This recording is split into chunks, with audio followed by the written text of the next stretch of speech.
What's going down, D-Gens? We are back for the Super Bowl, finally.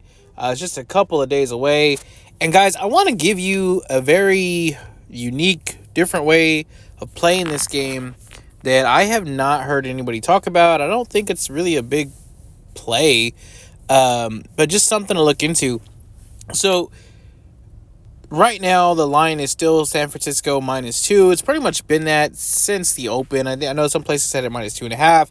Some places had like the look ahead at -3, and that got bet down really, really quickly. Pretty much since I would say Monday or Tuesday, at least by Tuesday, after the last round in the playoffs, this line has been pretty much at -2 and just kind of wavering back and forth.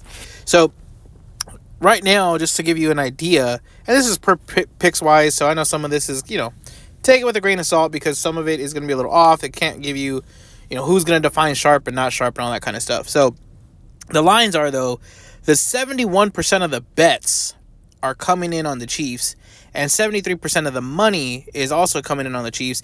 And the difference there, just so you know, not just for this game, but for the future, the percentage of bets typically tracks more of like the square bettors, right? Because you may have 71% of the tickets, like let's say there's 1 million tickets that were bought to place bets on the Super Bowl. Well, 71% of that, that may be a lot of $5 tickets. I bet $10, I bet $20. Smaller stuff, recreational stuff. Swiftie fans that are just putting $10 on the game just to have some interest in it. That kind of stuff. Now, the money split, though, the 73% of the money, that is typically where you get your sharp bettors. And what that means is, these sharp guys that have big syndicates or that are really moving the numbers around it when the numbers move, they're not making $20 bets or, $10 bets or $100 bets even. They're making thousands and thousands and thousands of dollar bets or millions of dollars of bets, and that's where the numbers move. So if there's a total of 1 million tickets, but the actual money that came in is $1 billion, of that $1 billion, let's just say 5 million or 50 million or whatever is coming in from smaller bettors, recreational bettors, and the big money tickets, the individual tickets that are like $5+ million, those are coming from your big bettors. That's where the percentage of money comes in. That's why we're typically saying those are more the sharp sides. Either way, they're both on the same side here. They're both picking the Chiefs. They're both picking the Chiefs to win, and which is really, really odd because you have so much money and so many bets and just the overwhelming numbers coming in on the Chiefs. Why has the line not moved more?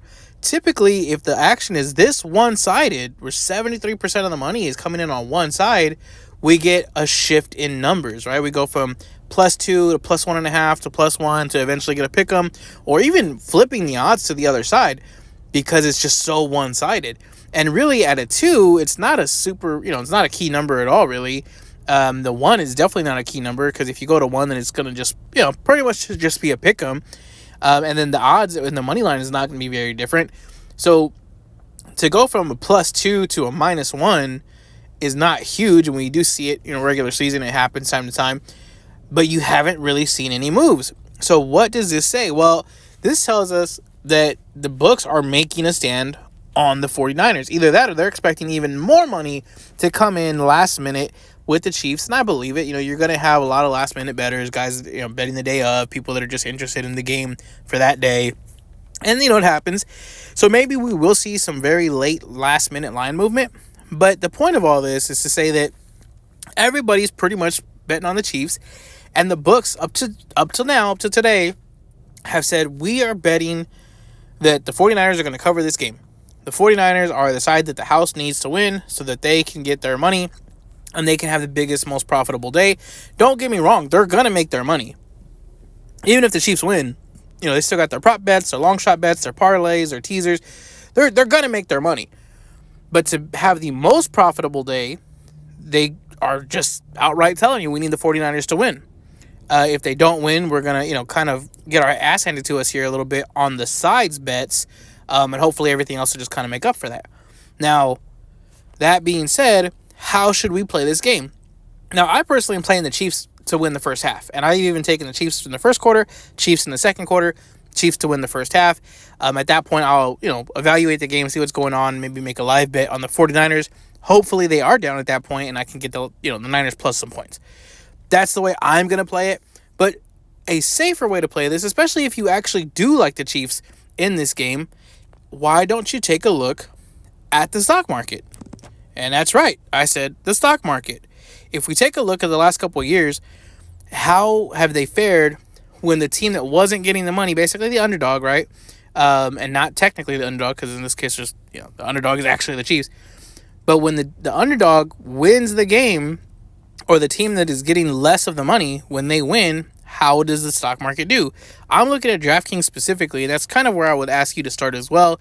But feel free to look around. I know, like Caesars is out there, Churchill Downs is out there. They just don't focus on football as much. So in 2020, we had an upset win, and this was, actually it was the Buccaneers. It was when the Buccaneers beat the Chiefs, and the Chiefs are actually 3-point favorites in that game. That game took place on February 7th. So January 25th, we have DraftKings stock at $54. On February 8th, it has jumped up to $61. This is a difference of $7. Let's just call it 15% to make it easy. 15% gain in that short amount of time. That comes specifically because the house had a good day. The underdog won. They had the most profitable day that they could. And this does tend to make sense if you look back through history, not just Super Bowls, but just big games in general. If the team that is not being bet on wins the game, typically the DraftKings stock or, betting stocks in general will have a little jump. It's kind of a short-lived jump, but it's a jump because they have a really good weekend. It's a lot of money coming in, a lot of cash flow. They've done really well. Now, if they have a couple of those throughout the year, 3, 4, 5 of those throughout the year, and they're making huge amounts of money for those 3, 4, 5 days, that's how you end up with a good year as a casino. But it's a good jump for the day. Now, in 2023, the Eagles were actually the favorite in that Chiefs-Eagles game. So on February 6th, which is the week before the game, we have a price of $15.99 for DraftKings. After the game, we have the jump of about $3 and let's just say, $2 and about 20 cents jump up by February 20th. So we have a nice little jump up there as well. We'll round it down and say that one's a 10% jump. But again, we see another jump in that. Now, what the hell does that mean for you? And how can we kind of use this to our advantage? Well, if you're only going to make $7, then what the hell's the point, right? So let's not do that. If you believe the 49ers are going to win this game, and even if you don't, even if you're just saying, I really think the Chiefs are going to win this game, I'm going to bet the Chiefs, but I just want to have a little bit of a hedge, take a look at buying a call on DraftKings. Make sure that the call goes through this coming Friday, so that would give us, the 9th, that'll be the 16th, would be the expiration for that call. And really all you're going to do is you're going to buy the call. You can really estimate, let's just say, a 10% jump up, which would get you to about $46. So let's say a $45 call that would expire on February 16th. Take a look at that. If you can, go ahead and grab it. I don't want to give you a price on that right now because it could change, and it will change every minute of the day. So it's going to be a little bit different by the time you see this video and get to it. But if you grab that, you're giving yourself a couple of different outs. So number one, the call is not going to immediately expire the Monday after Super Bowl, meaning it's not a zero-sum game. Even if there is little to no movement, you're not going to be out the whole amount of money that you put down, whether you buy one call or 100 calls. So you definitely have a lot of safety, or a lot more safety there than just a traditional bet. But two, if the 49ers win, we are looking at a pretty decent payday for DraftKings. Let's say it does jump up 10%. You're going to make, honestly, I would expect more of like a 50 to 70% increase in your call option price. If you can't do that, you can always buy individual shares of DraftKings, but just understand you're going to have to buy quite a few to make it worth it if you can't buy the call. But if you don't understand calls or options or anything like that, I, again, probably don't even tread into that. But just understand that an option is basically the contract to buy 100 shares of DraftKings and it's going to be a lot less expensive than actually going out and buying 100 shares. And if they jump up in price, obviously you make that price difference. You can sell it that Monday afterwards, win, lose, or draw. And if the Chiefs do win, it doesn't immediately mean that there's going to be a huge drag down on the stock. It could very much still go up. It could still have a good day because there's so many eyeballs, on the betting atmosphere at that time. So it could still have a good day. But I'm saying this because this year, more than any year in the past, I have seen more and more lay bettors, just people who don't even watch football, taking a shot at it, putting a couple dollars down, because one, it's legal in more places now, and two, we just have a big influx in the awareness of betting, and that it's out there and how easy it is, and having commercials all the time, and this is no more like a taboo kind of thing. Everyone's pretty much getting into it. Even if it is just for $5 or $10, it's something fun, something that people are going to probably be watching and being at a party with now, and it just gives them a little bit of a rooting interest. So could still be a big day, win, lose, or draw, but again, if the 49ers win, then we are going to be most profitable. So this just a different way to look at this, guys, a little bit of a safer way to look at it, instead of just losing all your money if you're wrong on your pick. But thanks for taking a look at it. Like I said, the way I'm going to play the actual game itself is Chiefs to win the first half, Chiefs to win the first quarter, Chiefs to win the second quarter, which is typically you just take the money line, or obviously you could take the half point. The money line it was paying at about 115, 110 when I grabbed it. I think that is down to just even money or plus 105 now.